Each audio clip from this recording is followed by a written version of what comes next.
ஆண்டவர் இயேசுவின் நாமத்தில் 24ஆம் நாள் தியானத்திற்கு அன்புடன் வரவேற்கிறேன். எசேக்கியா அரசனின் நற்பணிப்பை குறித்து இந்த நாளில் நாம் தியானிக்க இருக்கிறோம். ஆகாசு அரசனை தொடர்ந்து எசேக்கியா அரசனாகிறார். ஆகாசு அரசன் இறைவனுக்கு துரோகம் செய்தார். 2 நாளாகமம் 28:19 படி ஆகாசு அரசன் யூதாவின் ஒழுக்கத்தை சீர்குலைத்து ஆண்டவருக்கு நம்பிக்கை துரோகம் செய்தார் என காண்கிறோம். ஆண்டவர் யூதாவை சிறுமைப்படுத்தினார். ஒழுக்க சீர்கேடுகளும் நெறி தவறிய வாழ்வும் காணப்பட்ட நிலையில் 25 வயது நிரம்பிய எசேக்கியா ஆட்சி பொறுப்படுத்தார். அவர் முதலிலே தூய்மைப்படுத்தும் பணியை ஆரம்பித்தார். இதற்கு லேவியர் முழுமையான பங்களிப்பை செய்தனர் என்பதை நாம் காண்கிறோம். 2 நாளாகமும் 6ஆம் அதிகாரம் 24-25 வசனத்தில் சாலமோன் ஆலயத்தை திருநிலைப்படுத்திய போது சொன்ன ஜெபத்தை வாசிக்கிறோம். உம்மக்கள் பாவம் செய்து பின் உம்மிடம் திரும்பி வந்து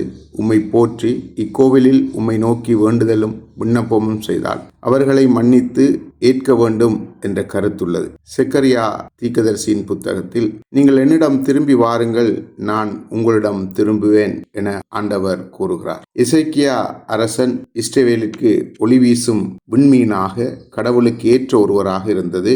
ஒரு புதிய யுகத்தை இஸ்ரவேல் ஆரம்பிக்க ஏதுவானது. எனவே உடன்படிக்கையின் கடமைகளை புதுப்பித்து இறைவனுடன் புதிய உறவை உருவாக்கியது என்பதை நாம் காண்கிறோம். எசேக்கியா ஆலயத்தின் கதவுகளை திறந்தார். மாசுபட்டிருந்த மூடப்பட்டிருந்த ஆலயம் இஸ்ரவேலின் வாழ்வில் இருளை காண்பிக்கிறது. ஆன்மீகம் இல்லாத வாழ்வின் பயங்கர சூழலின் வெளிப்பாடாகவே இவை இருந்தது. எனவே முதலாவது ஆலய கதவுகள் திறக்கப்பட்டன.